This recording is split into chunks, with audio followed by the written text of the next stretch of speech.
Alors que nous discutons des nouveaux tarifs ici aux États-Unis, un aperçu de comment les tarifs peuvent faire ou défaire une économie. Dans ce cas, Haïti, où les politiques commerciales américaines ont forcé le gouvernement à réduire les tarifs sur les produits étrangers, ce qui a permis aux agriculteurs américains d'exporter leurs récoltes à bas prix. Mais cela a rendu trop coûteux pour les Haïtiens de consommer la nourriture cultivée localement. La correspondance spéciale Marcia Big et le vidéaste Eric O'Connor examinent maintenant comment cela a contribué à des décennies de dépendance à l'aide étrangère. Cela semble être à des années-lumière des scènes typiques de violence qui ont ravagé la capitale d'Haïti. La région nord-est du pays abrite certaines des terres les plus sûres et les plus fertiles d'Haïti. Mais les riziculteurs ici mènent leur propre bataille, luttant pour rivaliser avec les importations bon marché. Le riz de Miami a baissé nos prix, ce qui... Cela signifie que nous n'avons aucun avantage. Le riz de Miami est ce que les Haïtiens appellent le riz américain importé, qui a inondé leur marché depuis les années 1980, se vendant à une fraction du prix du riz cultivé dans le pays. Tout a commencé en 1986, lorsque le Fonds monétaire international acceptait de fournir à Haïti d'énormes prêts en échange de la réduction des tarifs sur les biens importés. Au même moment, le gouvernement américain a commencé à subventionner les riziculteurs américains, leur permettant d'exporter du riz très bon marché à l'étranger. Albert Pierre Joseph est le fils d'un riziculteur. J'ai grandi dans une famille qui vivait de la terre. Mon père avait 15 enfants, et c'est avec cette terre qu'il a éduqué nous tous les 15. Depuis que je suis enfant, mon père produisait beaucoup de riz, et de nombreux commerçants venaient l'y en acheter. La réduction des droits de douane sur le riz à travers mon enfant, cela m'a beaucoup affecté. Cela signifiait que l'argent que mon père gagnait pour subvenir à nos besoins, eh bien, il ne pouvait plus l'apporter. Comme le père d'Albert, de nombreux agriculteurs n'ont pas pu suivre et ont abandonné la terre. Sous le président Bill Clinton, un autre accord a été conclu pour réduire les droits de douane sur les importations vers Haïti de 35% à seulement 3%, dans le cadre d'un plan visant à aider le pays à s'industrialiser. 15 ans plus tard, Clinton s'est excusé publiquement. Depuis 1981, les États-Unis ont suivi une politique où nous, pays riches producteurs de nourriture, devrions la vendre aux pays pauvres pour les soulager de produire leur propre nourriture. Heureusement, ils peuvent entrer directement dans l'ère industrielle. Cela n'a pas fonctionné. Cela a peut-être été bon pour certains de mes agriculteurs en Arkansas, mais cela n'a pas fonctionné. C'était une erreur. J'ai fait cela. Je devais vivre chaque jour avec les conséquences de la perte de capacité à produire une récolte de riz en Haïti pour nourrir ces gens. À cause de ce que j'ai fait, personne d'autre. Les efforts pour changer la politique tarifaire ont échoué et le riz américain bon marché continue d'affluer dans le pays jusqu'à aujourd'hui.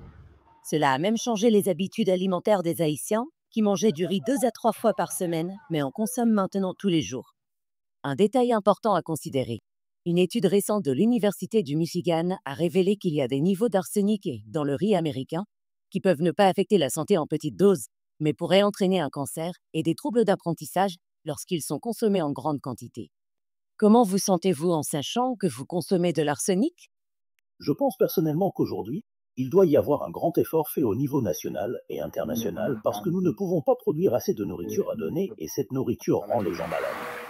Les groupes d'aide internationale essaient de soutenir les agriculteurs locaux. USAID a aidé Albert Pierre à construire ce moulin pour un collectif de près de 1000 agriculteurs qui n'auraient autrement pas les ressources pour moudre et vendre leurs récoltes. Et le collectif vend une grande partie de ses droits au programme alimentaire mondial, également bénéficiaire de fonds de l'USAID.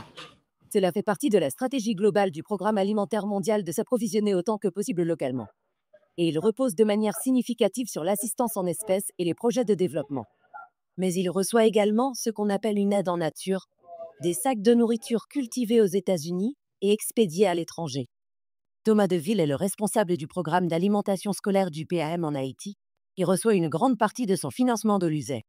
Nous préférerions sans aucun doute nous appuyer à 100% sur la production locale. Cependant, Haïti n'est pas autosuffisant. Il faut du temps pour parvenir à un approvisionnement local à 100%. Cela nécessite des programmes tels que nos programmes de renforcement des capacités de résilience. Cela nécessite une formation avec les agriculteurs locaux et une intervention pour améliorer les systèmes d'irrigation. Cela demande beaucoup de travail avec le ministère de l'Agriculture pour garantir des politiques ambitieuses pour promouvoir la production locale. Serait-il plus avantageux de recevoir une aide dans ce domaine spécifique plutôt que du riz cultivé à l'étranger? Nous avons besoin des deux. Nous ne pouvons pas l'ignorer. Les plus de 5 millions de personnes haïtiennes, soit la moitié du pays, qui font face à des niveaux extrêmement élevés d'insécurité alimentaire.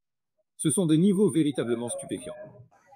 Mais même s'ils n'en avaient pas besoin, ils doivent aussi apporter de la nourriture des États-Unis. Les États-Unis fournissent une aide alimentaire internationale via deux programmes principaux. Le premier, le programme d'urgence pour la sécurité alimentaire, offre plus de flexibilité. Les exécutants comme le PAM peuvent acheter des produits alimentaires locaux ou fournir une aide financière directe à ceux qui en ont besoin. Mais l'autre, Food for Peace, exige que 100% de l'aide soit constituée de produits de base fabriqués aux États-Unis. Une mise en garde. À l'origine, cela visait à aider les agriculteurs américains, là-bas. Il y a eu des années dans les années 50 et 60 où l'aide alimentaire était le principal débouché pour les produits américains, comme le blé. Stéphanie Mercier est une ancienne économiste en chef du personnel démocrate du Comité de l'agriculture du Sénat, responsable de la législation sur l'aide alimentaire. Mais aujourd'hui, l'aide alimentaire des États-Unis représente un peu moins de 2% de l'ensemble des exportations américaines. C'est donc une part beaucoup plus petite de ce qui se passe qu'au début. Alors, qui est le plus grand gagnant dans l'industrie de l'aide? Les plus grands gagnants sont les entreprises qui possèdent des navires battant pavillon américain, qui transportent des produits américains pour des programmes d'aide alimentaire à l'étranger.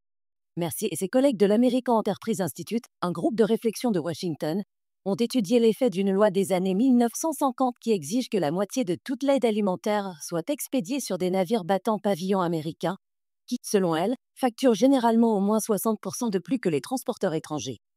Mais notre estimation globale était qu'au moins 50 millions de dollars par an vont à ces compagnies maritimes qui pourraient autrement être utilisées pour acheter de la nourriture pour nourrir les personnes affamées. Et cela signifie que nous nourrissons 1 à 2 millions de personnes affamées de moins dans le monde chaque année. Alors, où pensez-vous que va cet argent? Dans les coffres des entreprises de transport maritime américaines dont nous avons parlé, Si vous regardez à nouveau Haïti l'année dernière, l'USE a dépensé plus de 35 millions de dollars en aide alimentaire. De cela, Mercier dit que 10,6 millions ont été dépensés pour expédier de la nourriture vers un pays qui a la capacité de produire sa propre nourriture. Souhaitez-vous voir les importations s'arrêter? Excité? Car si nous bloquons les importations et que ce riz ne peut entrer, les Haïtiens n'auront pas assez à manger. Et n'oubliez pas, nous avons une population très pauvre. 78% des Haïtiens vivent avec moins d'1 $ russe par jour. C'est pourquoi beaucoup d'entre eux achètent du riz importé, même s'ils savent que le riz importé n'est pas le meilleur riz pour eux. Juste après son investiture, le président Trump a suspendu toute aide étrangère pendant 90 jours. Le soi-disant département de surveillance gouvernementale d'Elon Musk a fermé l'USE peu de temps après, écrivant sur la plateforme X Post qu'il avait passé le week-end à le broyer de la même manière. Les expéditions alimentaires vers des organisations comme le PAM sont censées être protégées par la dérogation d'assistance alimentaire d'urgence. Mais le démantèlement brutal de l'USE a créé le chaos, mettant en péril les expéditions de nourriture non encore en cours. Les projets de développement comme celui d'Albert Pierre ne sont pas couverts par la dérogation. Il dit qu'il était censé recevoir un transfert de fonds de l'USE d'ici la fin janvier, mais l'argent n'est jamais arrivé et le projet a été annulé. Il n'a pas encore eu à fermer son moulin, mais il a ralenti les opérations et il cherche de l'aide auprès d'autres organisations.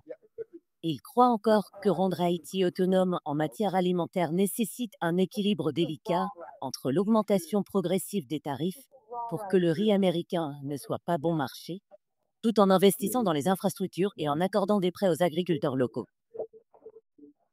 Je crois que nous pouvons résoudre cela. Mais pour cela, nous avons besoin d'un État visionnaire et d'un secteur privé engagé et productif, croyant au développement national. Mais avec 85% du capital contrôlé par des gangs, l'État est plus préoccupé par la survie quotidienne que par une vision pour l'avenir. Pour combler ce vide, un effort populaire pour augmenter la production est venu des agriculteurs locaux. Ils avaient besoin d'irrigation, alors ils ont creusé un canal. Ils se sont rassemblés. Ils ont pris leur destin en main. Ils sont venus avec des pelles, des pioches, avec tout ce qu'ils avaient, et ils l'ont creusé à la main, avec détermination et courage. c'était entièrement l'œuvre de la population haïtienne, une œuvre qui a apporté de l'espoir, qui continue d'apporter de l'espoir au peuple haïtien. L'espoir dans la dignité, contre toute attente de subvenir à leurs propres besoins. J'ai remarqué qu'il y a un véritable sentiment de fierté parmi les Haïtiens pour leur riz. Est-ce que c'est vrai? Oh oui, Nous avons une fierté pour le riz local. Même si vous entendez des gens manger du riz importé, ils achètent du riz importé pour la semaine, mais le riz local pour la famille le dimanche. Je pense que c'est ce sens du produit qui devrait nous motiver à investir beaucoup plus dans l'industrie du riz afin que nous puissions produire plus de riz pour le pays et aussi pour vendre à l'étranger. Mais dans un État principalement envahi par la violence, la corruption et la pauvreté, c'est une vision qui se projette très loin dans l'avenir. Pour le PBS News Show, je suis Marcia Biga pour Liberté au nord-est d'Haïti.